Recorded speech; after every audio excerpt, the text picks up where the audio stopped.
Welcome to another installment of the Whitaker-Myers Wealth Managers What We Learned in the Markets This Week video. We aim to provide you, our valued clients, with a brief video giving you information that is helpful to your understanding of the markets from a biblical worldview with no financial agenda, which makes us uniquely different from the news media in America. This video is for informational purposes only and should not be relied upon to make investment decisions. The clients of Whitaker-Myers Wealth Managers may maintain positions in the securities discussed in today's video. All opinions discussed are solely those of John Mark Young and not those of Whitaker-Myers Wealth Managers. Hi, I'm John Mark Young.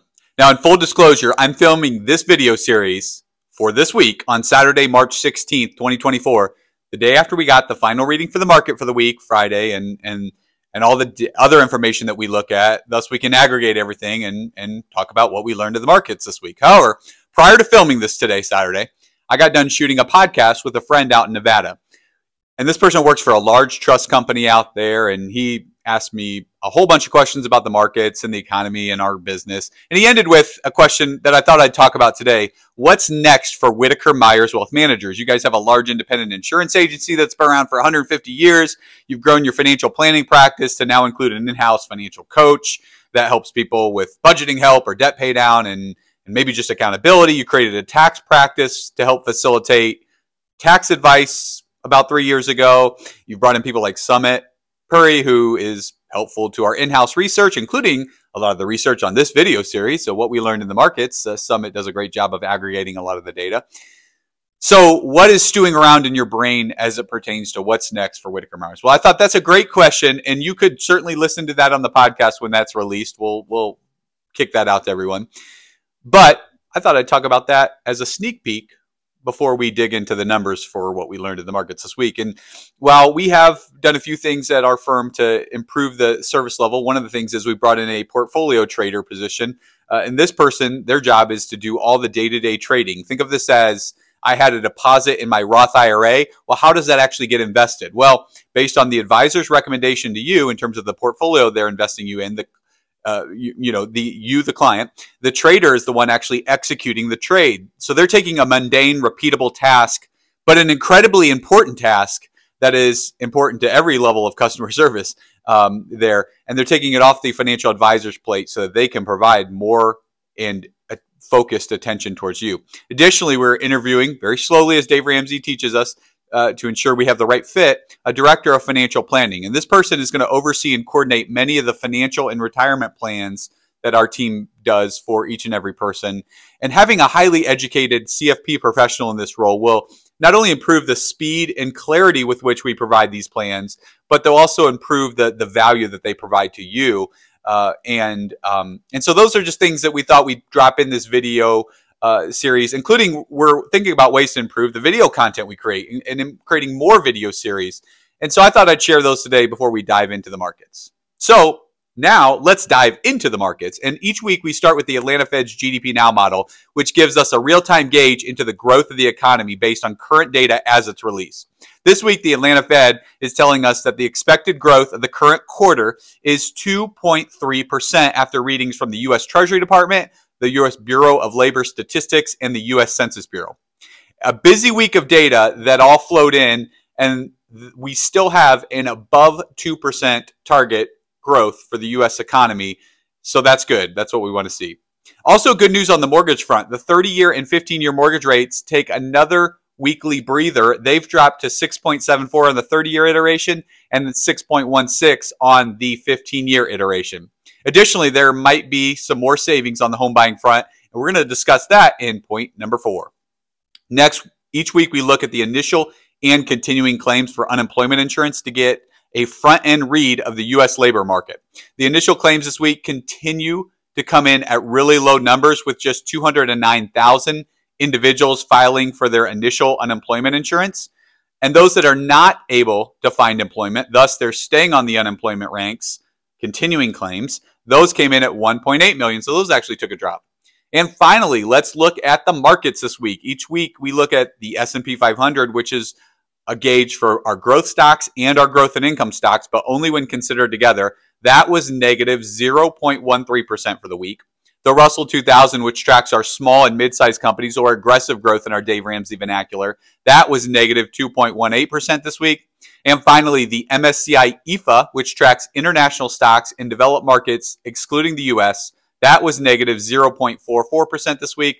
So the S&P 500 is your smallest loser, which is enough to take the prize for this week. How about point number 2? This week we received the U.S. CPI, Consumer Price Index Report, and the PPI report, Producer Price Index Report. The CPI report is a measure of inflation on the consumer segment, and the PPI number is a measure of wholesale price increases or decreases, or more commercial prices. I'll get to both of these numbers shortly here, but they both came out a little hotter than expected, and that's probably why the market struggled for much of this week. Additionally, the CME Group, they track interest rate movements and probably more importantly, the expectations of future interest rate movements. And they now think that the Federal Reserve, who's going to be meeting this next week on March 20th, they now think that they have a 2% chance that they will move rates down. A 2% chance rates will go down. That's not a very good odd. 98%, we stay the same. Weeks ago, it was nearly improbable to think that we wouldn't be lowering rates at this March meeting. But now it's improbable to think that we're actually going to lower rates at this meeting. The surprise is more if they would actually increase rates, and that would be something I don't even want to think about. But the CME Group currently gives a 0% odd to increasing rates.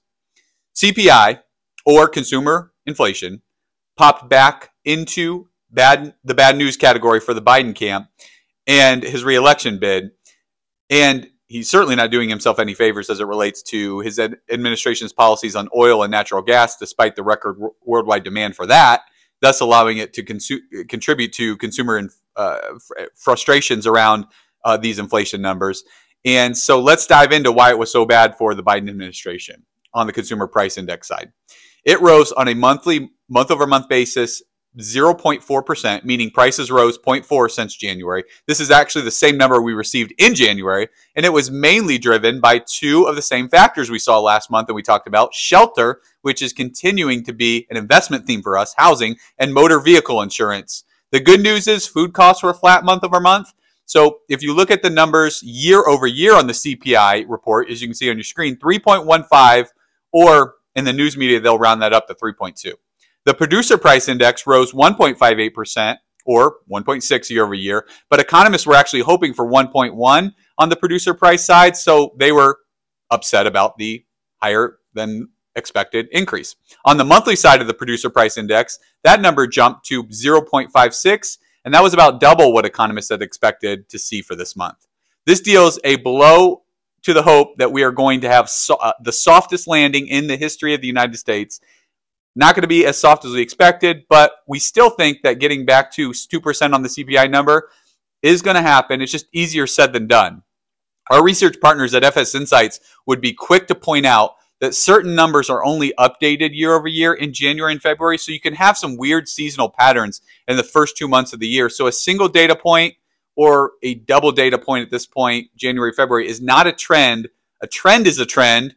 That's maybe circular talk there, but basically, let's just continue to see how this looks next month to look at the trend. March. I think the market is thinking that these are one-off numbers. Otherwise, two bad inflation numbers in 1 week, we could have seen a much worse reaction to the markets than we actually got. Small caps took it a little bit harder, down 2%, but your S&P 500 was essentially flat on the week. So the market did not freak out at these higher than expected inflation numbers. Point number 3. The before-mentioned CPI and PPI report were affected by the price of oil. The price of crude oil is hovering around a 4-month high, buoyed by a recent forecast from the International Energy Agency, the IEA for short, predicting a global supply deficit. We're not going to have enough supply. This bullish outlook comes despite refinery outages in the United States, which analysts warn could lead to an additional jump in gasoline prices at the pump. The combination of these factors suggests that consumers might be feeling a little more pinch at the gas station in the coming months. Again, bad news for an election period of time. The IEA's revised forecast, which predicts a tighter oil market in the coming months, is a major reason behind the recent rise in crude oil prices. The agency's shift in outlook reflects growing global demand for oil, So we're not seeing less demand, coupled with potential supply disruptions from Russia's war in Ukraine. This combination of factors is creating concerns about a potential supply crunch, which is pushing prices higher. While the rise in crude oil prices is a positive development if you're a producer of oil, think a lot of these energy companies that had great years in 2022 despite the market being bad, it could have negative consequences for consumers, and consumers are 2/3 of the economy. Analysts are warning that refinery outages in the U.S. could exacerbate the situation, leading to a significant increase in gasoline prices. And this is going to further strain household budgets, especially those that rely on cars for transport. And that's a lot of the Midwest, center part of the country. And when you've had compounded issues on inflation, adding higher energy prices is only going to exacerbate people's budget and their people's perception that the economy is not doing good. Something we talked about last week in the Harvard study, where we looked at why is the economy so good, yet people are so upset. And even though inflation petered out a bit, they're still feeling it. And it's because, well, when you have the compounded effect of inflation, it's not going back down, and you have higher interest rates, so borrowing costs are higher, and then settled with now higher gasoline prices, which is something you pay for generally every week. That is not good news to the psychology of inflation. And finally, point number 4, you want some good news around somewhere you might start to save some money? Well, one of our themes this year as it relates to being optimistic about the economy and the markets is the resurgence of home buyers. More people coming back to purchasing homes that have been sitting on the sidelines because of high interest rates and higher home prices there. We think that was going to happen primarily because of lower mortgage rates. While the rate play has not completely played itself out yet, we look at that every week, but as you noticed on point number 1, it's not completely played itself out yet. Home buyers are getting a surprise relief as it comes to cost to purchase a new home. Realtor fees are that surprise. The big news for the housing market. The National Association of Realtors has reached a major settlement this week, eliminating the standard 6% commission on buying or selling a home. This is expected to significantly reduce closing costs, making the buying or the selling of a house cheaper for the consumer. The exact impact is still being determined because of this court case, but there are 3 major points that we know at this point in time. The first of which is goodbye to the standard commission. Realtors will not be obligated to offer a set commission to buyer's agents anymore, thus allowing for point number 2, which is you can now negotiate those fees. So home sellers will now be able to negotiate commission rates directly with their agents, potentially leading to lower fees. And third thing that we know is there's going to be more transparency as related to these fees. There's going to be a requirement for written agreements between the agents and home buyers, ensuring clearer communication about service charges. We've certainly in the investment world had to do a lot more communication about charges. This is a big shift in the real estate industry and could lead to more competitive pricing for both the home buyer and the home seller. And as we stated above, if the housing market comes back strong, that's good news for everyone, including realtors, because even if your cut of the pie is a little bit smaller, the fact that you're getting more pie to spread around will be helpful for everyone, including the economy and the markets. So thanks so much for watching the 4 things we learned in the markets this week. If this video series was helpful to you, would you do us a favor? You can do us a favor by hitting the like button. The like button tells Google, YouTube, and Rumble's algorithms that our content was helpful, and it pushes it out to more people. The subscribe button allows you to get our content as it's released, including our monthly webinar series.